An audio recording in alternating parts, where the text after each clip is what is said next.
Coach Corey Wayne, and this is my video coaching newsletter. And the topic of this newsletter is going to be when everything goes your way. What we're going to talk about today is how to get to the place where your life is effortless, where it seems like just no matter what you do, great opportunities continue to present themselves in your career, your business, your life. You're getting healthier, you're taking better care of yourself, the quality of the friends and people that are coming into your life continue to improve. The quality of the lovers that you continue to attract in your life get better and better. And it just seems like everything in your life is banging on all cylinders. Now it's true that problems obviously are a sign of life because everybody's got something that they're working on in their lives. But it's like when you have a dream or a vision or a goal for yourself and you set out upon that task, especially like if you're just found my work and you're just starting out, you're just starting to improve the success in your personal life, and then you want to start working on your career or your business to improve that area, or your body, or getting in shape, or losing 50 pounds, or whatever it happens to be, or figuring out what your purpose is in life. When you look at the road ahead, or the fact that you may be looking at a 5, 10, 15, 20-year plan to really get to the place where everything is going great in your life, that can seem like a very daunting task. It's almost like looking at Mount Everest and going, oh man, I got to climb all the way up there. But at the end of the day, once you get to the top of the mountain, you realize that, because this is what I've seen every time in my life when I've achieved goals or I've hit those plateaus where I finally got to where I wanted to be maybe 5, 10, 15 years before. And then what you realize once you get there, there's always a bigger mountain to climb. There's always a bigger goal to take on. There's always a bigger challenge to take on. And the thing is you go through life and you look back in your history and all the things that you've accomplished, that helps build your confidence. Successes build your confidence, but obviously when you're just starting out, you have an idea. You're obviously going to be fearful about the unknown, but you got to start moving towards the things that you want and that are emotionally compelling to you in life. And you're not necessarily, when you start out, are going to know how you're going to get there. You just know that you got a burning desire to get from where you are to where you ultimately want to be someday. And the nice thing is that after you've been on your journey for a few years, you start to see evidence starting to slowly come into your life. You're like, wow, I'm starting to see some results here. I'm seeing results there. This is getting better. That's getting better. And that makes you smile more. That makes you happier if you're trying to lose weight. When the first pound or two comes off, you're like, okay. But after the first 10 or 15 has come off, or the first 20 has come off, or the first 30 has come off, you start to realize, wow, I'm really getting it. And so you start to get momentum. It's the same thing with your career. You get that job you've always wanted. Then the first few months, you're kind of learning your way around the company. You're kind of learning the ropes. You're kind of learning the political structure of how the company is set up. But you're there 6 months, a year, 2 years. You get your first promotion. You get your first raise. You start moving up the ladder, so to speak. You see opportunities coming up, or you maybe want to make a lateral move in the company. Then you talk to the people in charge, the people that can help make that happen. You get them on your side. And because they like you, and because you're doing a good job, and because you have enthusiasm, and you're taking care of the things that they've asked you to do, they give you those opportunities. Your income grows, you feel better, you buy a nicer quality car, you move into a nicer quality house, you eat at better quality restaurants, you eat better quality foods. It's just, things slowly get better. And as you become more successful, as you feel like you're becoming more successful, which is really the most important thing, is feeling like you're on the path to succeeding and getting to where you want to go. That makes you happier. That makes you more confident.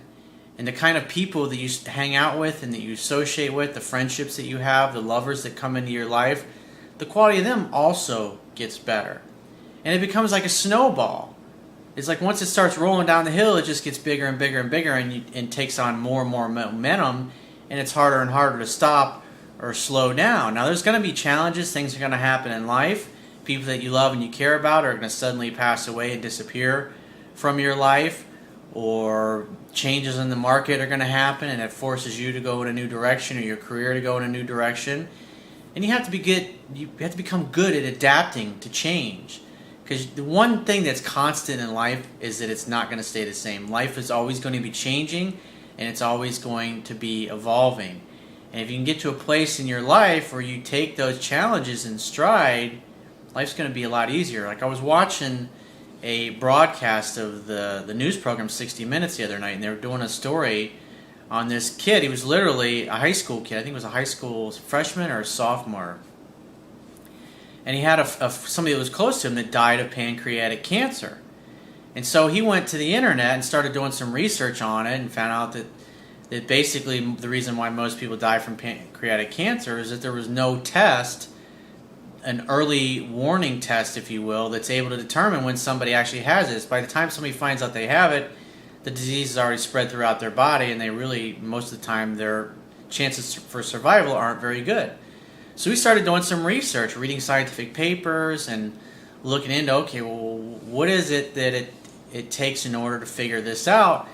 And so he started doing all this research, basically using Google, and he came up with his protocol of how to test for pancreatic cancer. And he sent it out to I think he said 200 or 205 different pancreatic researchers, basically people that are well known in the field, and 199 of them just picked apart his theory, told him he was a fucking idiot, there's no way it would ever work. But he had one dude that thought, you know what, it's not every day that I get a paper with a protocol from a kid that's in high school.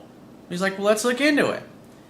And so he basically was able to put this testing program together, and it cost like 3 or 5 cents a test. And now he's patented the process, and now a pharmaceutical company is actually licensing it from him in the next few months, and they're going to start doing clinical trials, because there's basically a protein that the amounts of it that appear in your blood jump up when there's pancreatic cancer.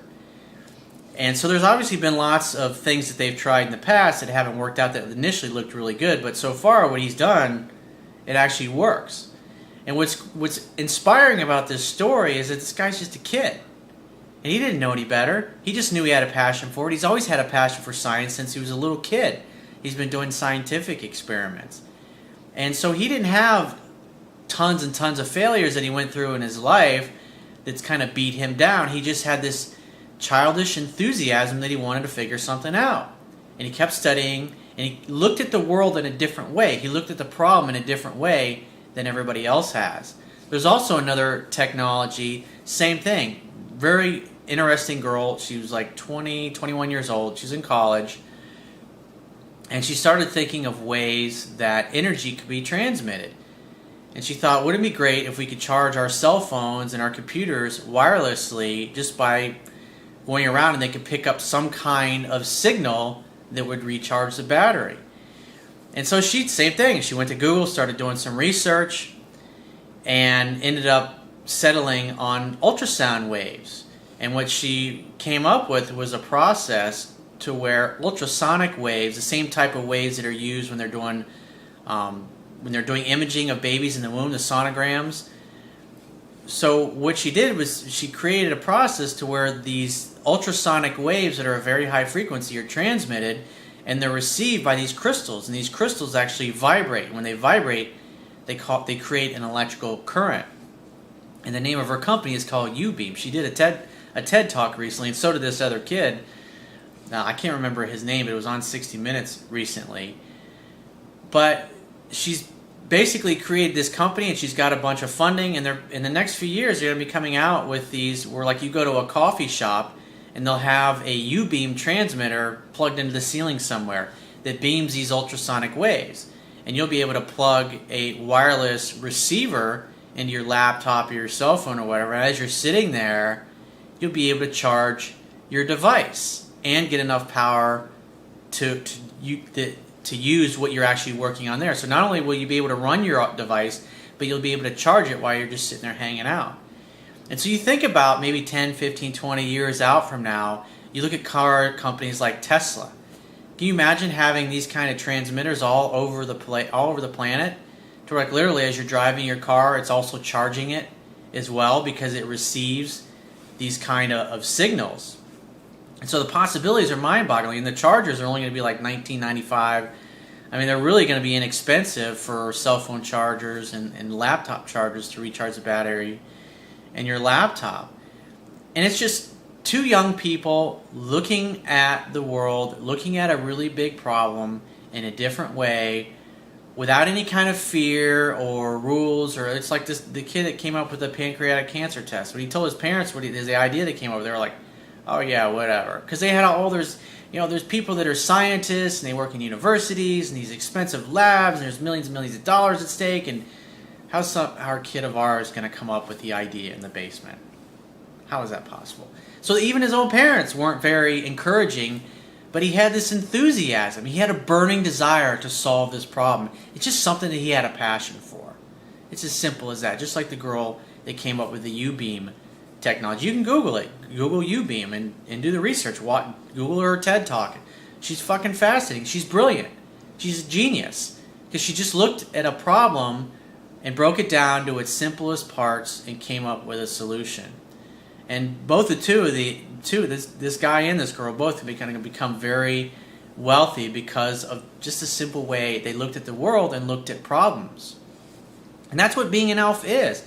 It's being able to go for what you want in life without any kind of fear of the consequences or fear that things that won't work out for you. It's just like every successful business I've ever had. It started out with a burning desire to do it and to create it and build it. But obviously when I started out, I had no idea how I ultimately was going to make that business or that business process or the business model, if you will, work. That's one of the reasons why I really like working with entrepreneurs or people that are trying to figure out their purpose in life or trying to build a business or trying to streamline their business. Because I've been an entrepreneur, I've been able to build several successful multi-million-dollar businesses over the past 20 years. And so when I work with people, I have all the extensive background in advertising and marketing and sales processes and building business models that actually work. Because building the business model, how you get clients into your sales process, how you get clients into your company to where not only do you make money off of them, but the existing customers continue to bring other existing customers in. It's really exciting because it's like once you get all that stuff working, it's just amazing watching it take off and become successful. So I've got two quotes from two different guys who are seeing some really dramatic success in their lives, and it's spilling over in other areas of their life, not just their personal life, not just their success with the women that they're trying to date in their own lives. But before we get into it, I got a quote that I want to share with you that I wrote, and it says, "The pinnacle of being an alpha male or female is that everything in every area of your life that is important to you seems to always be getting better effortlessly. Men and women both look to the alpha for leadership. The word lead means to go first. Men and women who live their inner alpha bring out the best qualities of themselves into the world through their gifts, skills, talents, and life's work. Everyone should focus relentlessly on becoming their best selves and pursuing their passions, hobbies, and interests. If you want to do great work, then you must solve really big problems that people have and that you have a burning desire to solve. Performing at your best in every area of your life is a long process that takes a really long time to accomplish.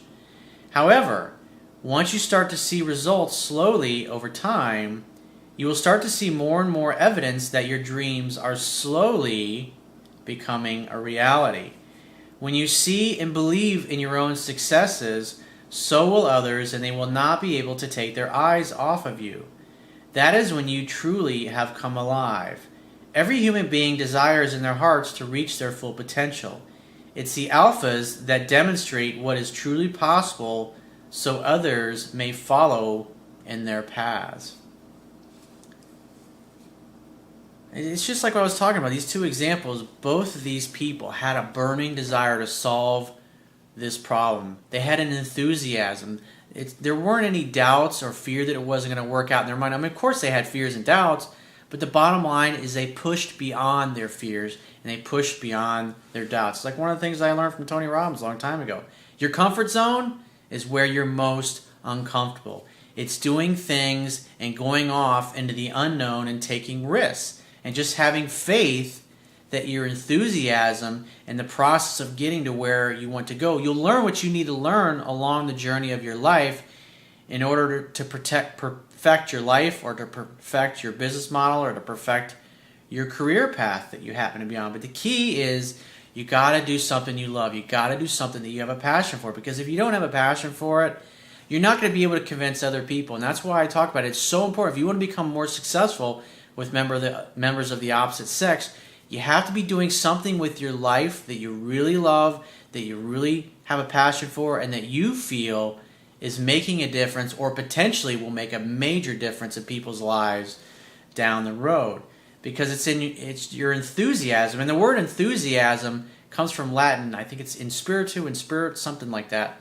Where basically, literally, the translation is inspired means literally being in spirit, meaning you're channeling the divine creative energy through you. And anybody that's a musician or a writer or a painter that's ever been in that moment where it just the song and the lyrics or the painting or the words just came through you, they know exactly what I'm talking about. So let's get into the first guy's email. He says, "Hey Corey, first off, I want to thank you for your information in your book. It has been a great eye-opener, and I have come to see others for what they are and how they act. I have found the areas of my life that I would like to see change in. Within a week of reading your book, I have met several women who are a 10 on a scale of 1 to 10 as far as physical attractiveness, and I've gone out on dates with them. I even had a great date with my ex-wife. I have lots to learn, but wow, the change is amazing. I'm a car salesman, so putting myself out there is a daily thing, though still out of my comfort zone." And that's what's great about it. People that are in sales, that are in the people business, that are in the customer service business in some way, shape, or form, you're interacting with people all day long naturally. This is what you do for a living. And just knowing what I teach in my book, just knowing and being able to recognize and spot the signs when someone is physically attracted to you, and you see that, the light bulb goes off and you're like, holy shit, I have to talk to people every day no matter what I do. And therefore, if you find somebody attractive and they're attracted to you, it's easy to set a date and the spot. Because especially in the sales business, you're used to saying things and guiding people and closing them. In other words, closing them and getting them to sign on the dotted line and buy your product or sign up for your service. He says, "I've been a weak beta male for my entire life, and I've been a woman in a man's skin. I have always been submissive to the other, the pleaser, if you will. Do you have any tips on changing the opinions of those around you who already see you as weak?" The best thing that you can do in that situation is being at your best and let your life, let your example speak for you. Let other people sing your praises. And so what you need to do is exactly what you're doing. Focusing on being great. Focusing on applying the things that I teach day in and day out. And your example will speak for itself. Your presence and your reputation will precede you. He says, "Is this something that will happen over time by becoming a 3% man?" Exactly. We all know the alpha male and female when they walk into the room. When a really beautiful, drop-dead gorgeous woman walks in the room, all of the men and all of the women instantly are going to be drawn to that person. Same thing. When the Super Bowl winning quarterback walks into the room, hey, there's that guy. Everybody instantly recognizes and is drawn to the alpha. And what we're drawn to about that person is that they are succeeding at the highest level in whatever their field is, whether they're a hairdresser or a football player, professional athlete, CEO of a company, entrepreneur, successful at meeting and dating the kind of women that they've wanted in their lives. When people are succeeding at the highest level, we all instinctively recognize that.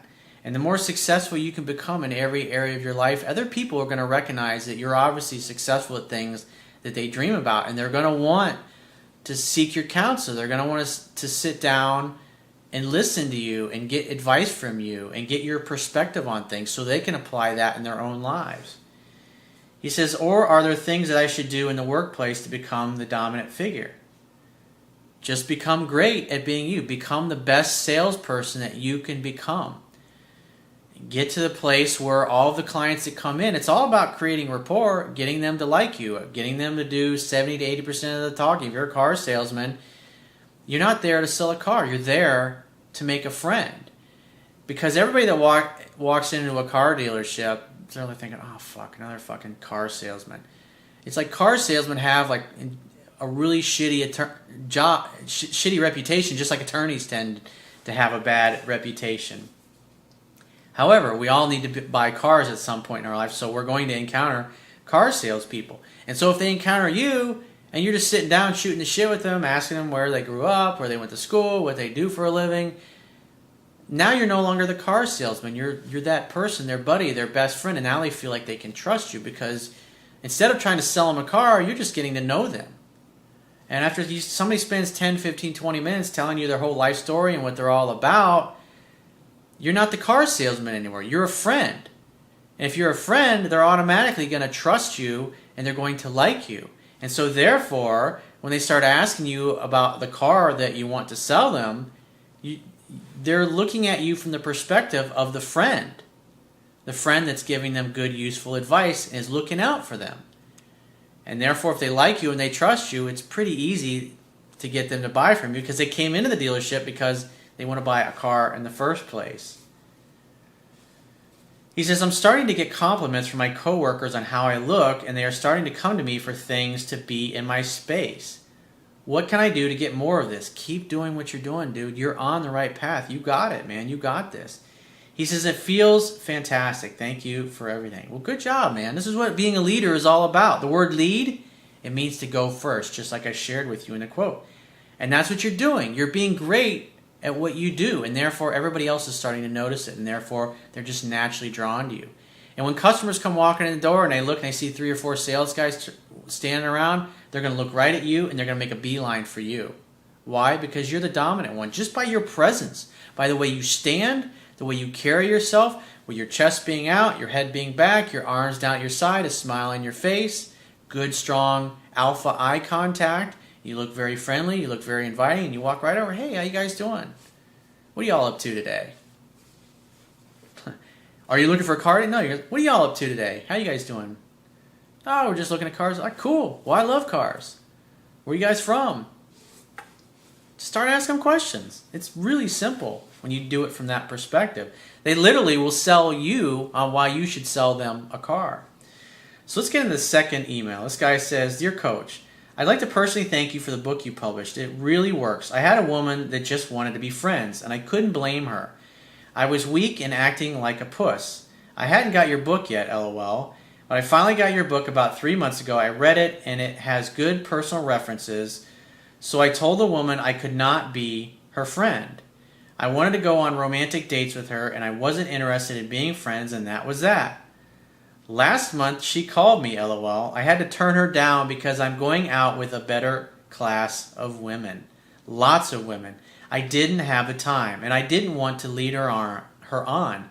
My heart wasn't in it, but it sure made my day. And I say this all the time. I talk about in the book. If you're just starting out, if you're just starting to follow me now, or if you've been following me for a short period of time and you're already seeing the success in your own life, the women that you date, and if you're a woman, the guys that you date today, 6 months, a year from now, you won't give them the time of day. And the reason being is you're going to grow so much. When you become even more alpha, you're going to want to attract the very best. You're going to want to date people that are on your level. And so you're no longer going to be just interested like you were in the beginning, just in somebody that's really hot and really attractive. Because you're going to want everything. Not only are you going to want somebody that's hot and attractive and they take really great care of themselves and their bodies, but you're going to want someone who's an equal. You're going to want someone who has just as much passion for their career and their mission and their purpose in life as you do. You're going to, once you become a really great communicator and you're in a peaceful, relaxed state, you're not going to want to put up with any bullshit from people who constantly have drama, or who the people that they associate with are always having problems, or, oh my God, you're not going to believe what happened. Oh my God, my girlfriend this, or this, my buddy had this happen to him. Oh, you wouldn't believe it. You're going to want to naturally gravitate towards other people who are positive, who are optimistic, who are uplifting, who always see the glass as half full instead of half empty, and they come from that place. Because as you grow and you rise up, you're going to draw other people to you that are going to be on the same level. And like I said, you're going to leave people behind. You're going to leave friends behind, and in some cases, you're going to leave family members behind because you're just not going to want to hang out with those people anymore because they're always trying to bring you down. And if everything is starting to bang on all cylinders in your life and things are starting to go well, you're not going to want to fuck with bullshit. This is how you get on the path to having an effortless life. It's focusing on the fundamentals, applying the fundamentals, seeing that the fundamentals are working in your own life, and having really high standards for yourself. It's just like I've talked about many times in the past, like Michael Jordan. The reason he was so successful and he had accomplished all the things that he accomplished when he was in the NBA is because he had higher standards for himself than his coaches, his teammates, his friends, his fans, and his family. In other words, he was holding himself to the highest standard imaginable, way beyond what everybody else expected or could have expected from him. And that's why he achieved such absolutely fantastic and amazing things. Why he won 6 NBA championships. I mean, he's just an incredible talent. Yeah, he had talent, but he developed that talent because he focused relentlessly on becoming the absolute best version of himself that he could become. So if you'd like to get my help in any area of your life that you're looking to improve upon, go to my website, click the products tab at the top of your screen, and book a paid phone, Skype, or email coaching session with yours truly. And if you'd like to get my Kindle ebook or a paperback version of it, go to my website, and underneath the email sign-up box, there's a box that has an image of my book, and when you click that image, it'll take you right to the Amazon.com download page for the Kindle version, or you can select the paperback version and order a paperback version. And just follow the instructions from there. And I will talk to you soon.